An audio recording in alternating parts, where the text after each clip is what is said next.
बनाल हलचल में छा गेल पूरा मिथिलांचल में। जिया जिया विनोद दा तू तो छा गेला मिथिलांचल में। दाई गए दाई केहन भेल दुनिया, दाई गए दाई केहन भेल दुनिया, कनकी मारैया। दाई गए दाई केहन भेल दुनिया, कनकी मारैया। छोड़ बात जुआन का चौड़क गुरु फजिया भैया।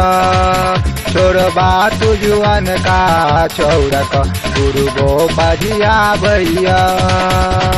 दाई गए दाई केहन भेल दुनिया, कनकी मारैया।